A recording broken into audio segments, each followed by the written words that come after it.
This isn't my first time in China. Previously, I'd only heard of the name of the DragonBoatFestival but didn't understand its customs. Today, I found out about wearing sachets and drinking real girl wine. Wearing sachets is interesting. They're small, delicate, and fragrant.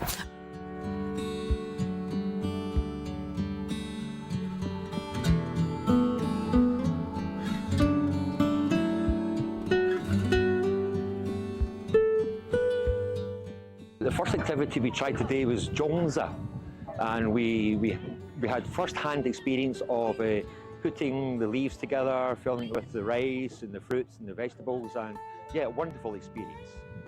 And then the second event we had was Dragon Boat race. It was my first time on a long jaw, a wonderful experience.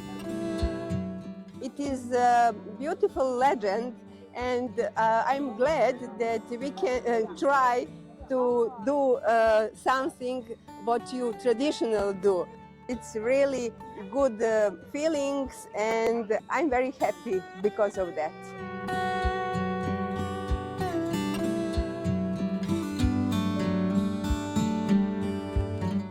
It's my first time making zongzi, but I really enjoy cooking, so the experience was very lovely. At first, making zongzi was difficult, but once I got the hang of it, it got easier.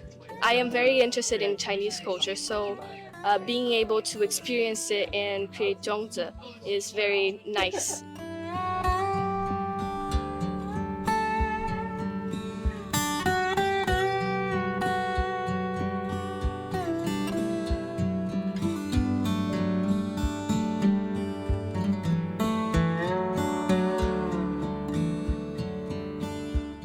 Jadi hari ini kita merayakan Hari Raya Bacang, dan saya merasakan gimana rasanya bikin bacang, terus belajar mengaitkan talinya, terus bikin gimana caranya skill yang buat bikin bacang. Rasanya senang sekali karena kita bisa belajar budaya di China, terutama di Changchache ini yang sangat indah.